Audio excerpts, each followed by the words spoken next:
감사합니다. 오늘 제목이 뭐죠? PPT 준비하시니까 편하죠? 아니신가 봐요. 죄송해요. 의의 열매가 가득하여 라는 제목을 가지고 우리하고 같이 나누도록 하겠습니다.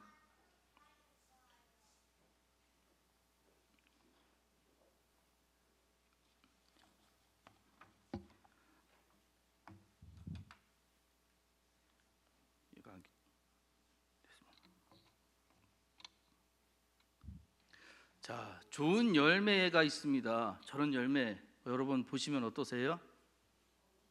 먹고 싶어요. 예, 잘 익었기 때문에 갖고 싶고 먹고 싶고, 좋은 나무가 좋은 열매를 맺는 건 당연하지요. 근데 요새는요, 좋은 나무라 하더라도 좋은 열매를 잘 못 맺는 것 같아요. 왜 그러냐? 환경 탓이 좀 많습니다. 오늘 뉴스 보니까 이렇더라고요. 늦은 비랑 일조량의 부족으로 인해서 작물들이 다 지금 죽어가고 있대요. 말라 비틀어지거나 아니면 물러지거나. 이제 배추가 많이 이제 그 비유가 끊쳐져야 이게 익어지는데, 이게 비가 계속 오니까 이제 배추가 물러지는 병이 온다고 그러더라고요. 배추값이 올라가겠죠, 그죠? 이런 건 별로 관심 없으세요? 너무 느끼시잖아요, 그죠? 그뿐만 아니라 정말 뭐 이제 일조량이 너무 작아가지고 여러분 깨 심으셨잖아요, 그죠? 달라고 안 그럴게요. 깨 심으셨잖아요. 그 깨가 알이 없대요. 그렇죠? 그거 다 아시잖아요 지금. 이렇게도 되더라 이거죠. 좋은 나무가 항상 좋은 열매를 맺는 게 아니구나라는 생각을 했어요. 자, 그래서 제가 이 뉴스를 듣자마자 떠오르는 말씀이 하나 있었습니다. 뭐냐? 시편 1편 3편 말씀 같이 한번 읽어보겠습니다. 시작. 그는 시냇가에 심은 나무가 철을 따라 열매를 맺으며 그 잎사귀가 마르지 아니한 같으니 그가 하는 일이 다 형통하리로다. 아멘.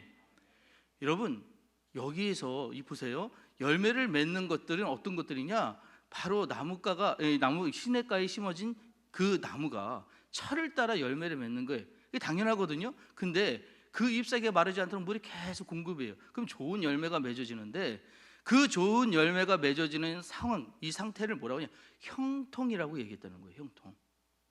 정말 우리에게 필요한 것이 뭐냐? 잘 있고 잘 되는 것은 마지막 이 형통까지 돼야지 잘 됐구나라고 이야기할 수 있다는 것이죠.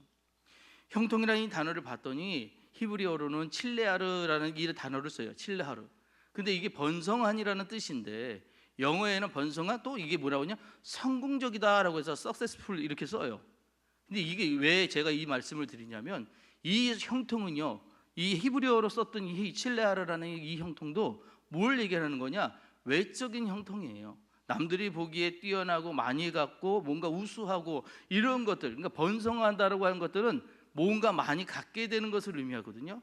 그런데 여러분, 성경에서 진짜 형통은 이 칠레하르가 아니에요. 뭘 것 같으세요, 여러분?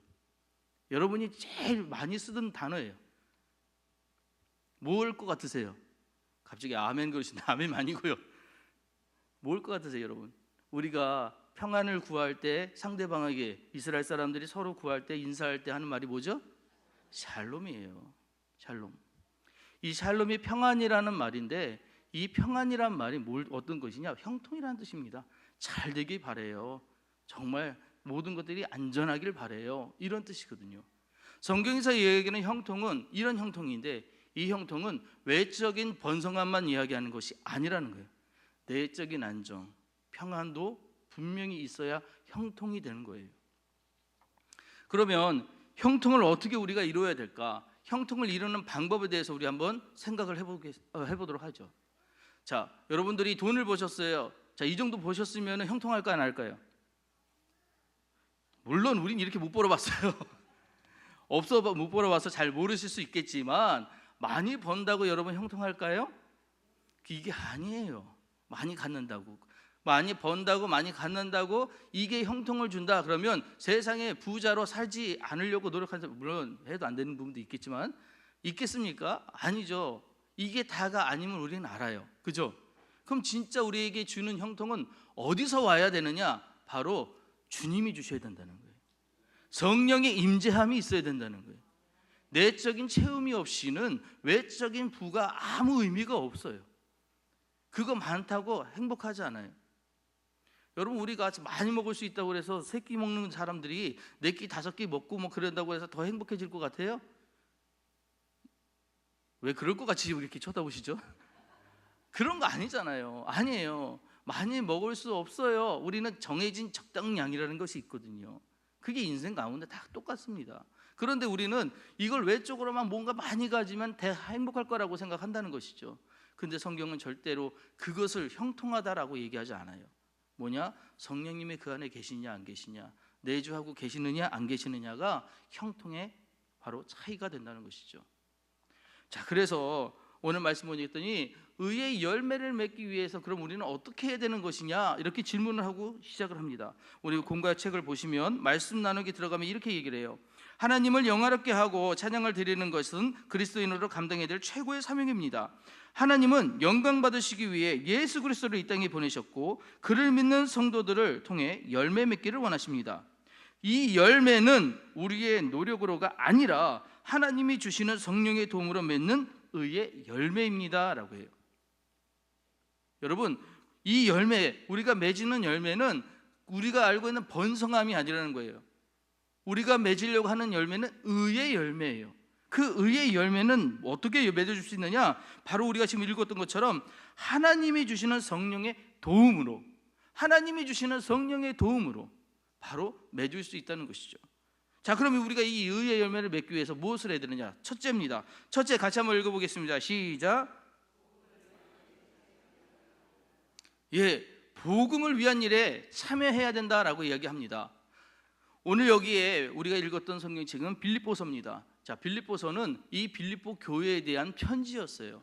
이 빌립보 교회, 이 빌립보서를 썼던 이 지역에 특징이 있었습니다. 어떤 특징이냐? 바로 이 지역은 로마의 식민지로서 로마 군인들이 이제 퇴역한 로마 군인들이에요. 여기서 다수 살고 있었어요. 근데 이 도시가 뭐냐? 작은 로마로 불릴 정도로 아주 이 로마에 대해서 충성심이 강한 도시였습니다. 그래서 내가 로마 시민권자다라고 하는 것이 굉장한 의였어요. 자랑이었어요. 우리 공주중앙감리교회 다니는 것이 우리의 의잖아요. 그죠? 별로 안 기쁘신가 봐요. 우리 교회 나오는 건 의잖아요. 왜요? 그런 거예요? 아니죠. 우리가 예수 믿는 것이 의지. 그죠? 그런데 이 사람들은 그렇지 않았어요. 로마 시민권자가 되는 것이 내 의야. 근데 그런 사람들이 모여있는 도시, 그러니까 이 도시가 얼마나 이 로마에 대해 충성심이 강한지를 보여주었다는 것이죠. 그리고 근데 이 도시에 바울이 뭘 얘기하냐? 이렇게 얘기합니다. 식민지에 살고 있지 너희가. 이 식민지는 로마가 지배하는 그런 식민지지. 하지만 로마 시민이라는 특권의식을 갖고서 그들에게 마찬가지로 이 땅을 사는 하나님의 나라의 백성, 여러분들이 의식을 갖고 살아야 돼. 이렇게 얘기하는 거예요. 너희들 로마 사람이라고, 로마 시민이라고 그거 대단하다고 생각하지, 그게 끝이 아니야. 진짜는 하나님 나라의 백성이 됐다는 게 더 중요한 거야 라고 이 빌립보 교회에 이야기합니다. 이 빌립보 교회는요 어떻게 세워졌느냐? 사도행전 16장 9절에 이런 얘기죠. 원래 바울은 아시아에 가서 말씀을 전하고 싶었어요. 근데 마게도냐 사람이 환상을 봅니다. 그래서 우리를 와서 도와주라는 그 도의 이야기를 듣고 성령의 이끄심을 받고 이 지역으로 가게 되는 중이었어요. 그래서 이 빌립보에서 누굴 만나게 되냐? 자주옷 장사, 자주색. 여러분, 자주색 옷은 왕만이 입는 옷이었어요. 귀족만이 입는 옷이었어요. 왜냐? 그 자주색을 얻으려고 하면 조기에서 아주 미량, 아주 조그만 양이 나오는데 그걸 모아서 옷감을 갖다 물을 들이려면 엄청 많은 것들을 모아야 되거든요. 그러면 그렇게 되면 비용이 많이 들었겠죠. 그래서 그런 옷감 장사하는 이 사람은 굉장히 부자였어요. 그게 누구냐? 루디아라는 여인이었습니다. 이 루디아를 만남으로 인해 여기에 복음을 전하고 이 여인의 가정에 복음이 들어갔어요. 그리고 나서 바울이 여기서 말씀을 전하다가 이제 그 지역의 말씀을 전하다가 이제 귀신 들린 자를 하나 고쳐 주었는데 그걸로 인해 이제 이게 분쟁이 돼 가지고 잡혀갑니다. 감옥에 들어가게 돼요. 감옥에 가서도 하나님의 역사로 인해서 간수장을 전도하고 그 간수장의 전도로 인해 가지고 그 집안이 다 예수를 믿게 돼요. 그래서 거기가 바로 빌립보 교회의 시작이 된 것이에요.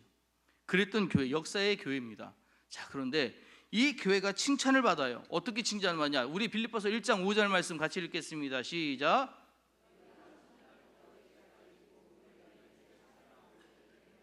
아멘. 뭐 때문에 칭찬받았어요? 복음을 위한 일에 참여했다는 거. 근데 언제부터? 첫날부터. 이들은 시작하는 그날부터 지금까지 이 복음을 전하는 일들을 계속 하고 있는데, 그 일로 인하여 한 번도 나 그만둘래요, 포기할래요 이러지 않고 그때부터 지금까지 꾸준하게 그 일들을 돕고 있다는 거예요. 자, 그래서 오늘 말씀 보시면, 우리 공가책에 보시면 바울은 빌립보 교회가 복음을 위한 일, 곧 복음을 받아들이고 전하는 일에 동참하고 있기에 하나님께 감사한다고 했습니다. 그들은 처음부터 계속해서 바울의 전도 사역에 물심양면으로 참여하고 있었습니다. 그것이 빌립보 교회가 칭찬받는 이유입니다.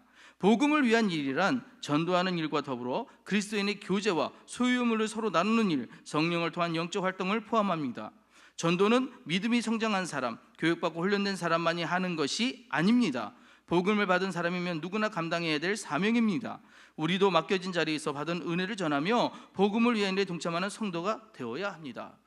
그리스도인들의 교제를 이들이 잘했다는 건데, 교제의 내용이 뭐냐? 그냥 나눈 것이 아니라 이 소유물을 서로 나눴다는 거예요. 맛있는 것은 서로 나눠 먹으면 좋잖아요, 그죠? 우리 그런 정리 있잖아요, 그죠? 좀 주세요.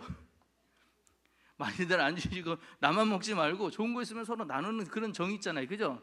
그래서 왜 어린애들 동요 그도 있었잖아요. 맛있는 것은 나눠 먹으며 사이좋게 지내자. 저만 알아요? 이런 것들 하잖아요. 예. 새끼손가락 고리 걸고 약속해, 이런 거 있었는데 있죠? 그죠? 이거 아시는 분들이 끄떡끄떡 하시는 게 좀 이렇게 연배가 위쪽이다 왜? 예, 걱정이 되네요. 이걸 참 나눠 먹는 것이 우리에게 복이에요. 그게 은혜야. 근데 그것들을 어디가 보이냐? 이 빌립보 교회가 보여줬다는 거예요. 그 처음부터 계속해서 이 교회들은 우리 서로 나누고 우리 서로 이해하고 이런 것들 같이 하고 이런 것들을 해왔다는 거예요. 그리고 그것뿐만 아니라 성령을 통한 영적 활동. 그러니까 여러분, 우리 만나서 어떤 이야기들 많이 하세요? 뒷담화 이런 거 말고요, 호박씨 이런 거 말고요, 우리 만나서 뭘 많이 하셔야 되냐? 주님이 지난주에 나한테 이렇게 은혜를 베푸셨어. 물론 만나면 농사일 하는 거, 그거 서로 나누는 거 좋아요, 그죠? 반찬 어떻게 만들어 먹는 거, 그런 얘기하는 것도 좋아요, 그죠? 하지만 진짜 우리가 믿는 사람들이라면 세상 사람들과 좀 다른 이야기도 필요할 것 같아요. 뭐냐? 하나님이 나를 이렇게 사랑하셨어라는 이런 고백들이요, 이런 것들을 좀 나눌 수 있는 그런 공동체요. 그게 교회잖아요. 이런 얘기들을 서로 할 수 있는 교회, 그것들을 보여준 모델이 어디냐? 빌립보 교회였다는 거예요. 이 교회, 이런 일들을 하기에 많은 사람들이 이 교회에 대해서 칭찬이 끊이지 않았어요. 저 사람들은 가짜가 아니야, 저들은 진짜야, 쟤들은 진짜 하나님이라는 것을 믿고 서로 사랑하고 나누더라, 이렇게 인정을 받았다는 것이에요. 두 번째요, 의의 열매를 맺기 위해서 어떻게 해야 되는가? 둘째 같이 읽어봅니다. 시작. 자, 예수 그리스도의 심장을 가져야 한다는 것이 어떤 말이냐? 바울은 빌립보 교인들에게 자신과 같이 그리스도의 심장을 가지라고 권면했습니다. 당시 사람들은 인체의 장기 중 가장 중요한 심장에 사람의 감정, 즉 애정, 근심, 긍휼, 사랑 등이 자리 잡고 있다고 생각했습니다. 예수 그리스도는 열정적이고 긍휼과 사랑이 가득한 심장을 가지셨습니다. 바울도 이 심장을 가지고 빌립보 교인들을 사랑했습니다. 예수 그리스도는 바울의 삶의 근원이요 사랑의 중심이었습니다. 그리스도의 심장이 바울의 심장이 되었기에 그는 그리스도의 사랑으로 빌립보 교인들을 사랑할 수 있었습니다. 그리스도의 심장은 빌립보 교인들에게 의의 열매를 맺게 했습니다. 우리도 그리스도의 심장을 가져서 하나님이 기뻐하시는 의의 열매를 풍성하게 맺는 성도가 되어야 되겠습니다. 그리스도의 심장을 갖는다는 거, 여러분 혹시 이 영화 아십니까? 커바디스라는 영화. 제가 이런 거 오늘은 진짜 왜 옛날 얘기만 하네. 너무 옛날 얘기다. 커바디스 이 영화가 좀 오래된 영화이긴 합니다. 근데 이게 커바디스 도민의 이게 뭐냐면 주여 어디로 가시나이까 라는 뜻이에요. 이 배경이 뭐냐? 네로가 이제 기독교인들을 핍박하던 그 시절입니다. 그게 기원전 1세기예요. 1세기에 무슨 일이 있었냐? 네로가 보통 사람이 아니잖아요. 황제인데 정신분열증 환자입니다. 그래가지고 로마 시내에다가 불을 질러 버렸어요. 그리고 불타는 걸 보고 흐뭇해하고 있을 때 공화정에 불을 지른 자가 누구냐라고 이야기 추궁이 들어오니까 자기가 발뺌하기 위해서 기독교인들이 그랬다라고 거짓말을 해요. 그때부터 그 기독교인들을 박해하는 모습들이 나오기 시작합니다. 막 이제 기독교인들의 박해를 받을 때 거기에 누가 있었냐? 베드로가 있었어요. 베드로가 기독교인들이 죽어가는 모습을 보고 더 이상 여기서 복음 전하기 힘들겠구나 하고 그 도시를 떠나요. 로마를 떠납니다.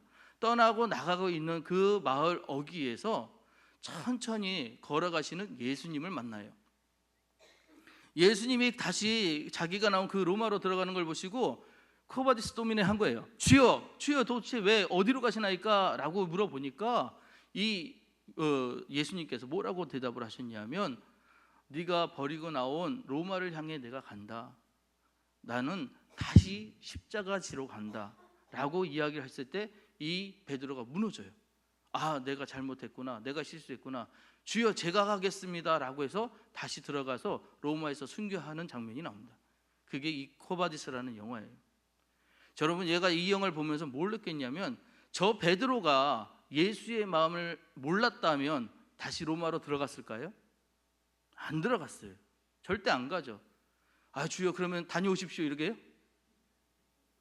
저는 갔다 왔으니까 다 한번 다녀오십시오 이럴 거예요? 안 그런다니까요. 주님이 얼마나 힘들어 하시는지, 얼마나 그 백성들을 아파하시는지를 아니까 거기에 포기 못하는 거예요. 아, 주님 제가 대신 갈게요. 그리고 간 거예요. 그리고 순교하게 된 거예요. 이게 예수의 심장을 가진 자들의 태도라는 것이죠. 정말 예수의 심장을 가졌다고 하면 우리가 그런 모습과 그런 생각들로 살아야 되는데, 우리 진짜 예수 믿는 거 맞는지 다시 한번 자신의 자리에서 자신의 신앙을 돌아볼 수 있었으면 좋겠습니다. 자, 세 번째입니다. 자, 세 번째 같이 읽겠습니다. 시작. 자, 북간도는 1909년 일본에 의해 두만강이 항중 국경으로 확정되기 전까지는 우리 땅이었습니다. 그곳에 난감리회와 캐나다 장로회가 교회를 세우고 복음을 전했습니다. 간도의 중심인 용정 북서쪽에는 감리회가, 용정 시내와 동남쪽은 장로회가 담당했습니다. 이때 파송된 개척 전도인은 난감리회의 이화춘과 이응년, 캐나다 장로회의 안순영이었습니다.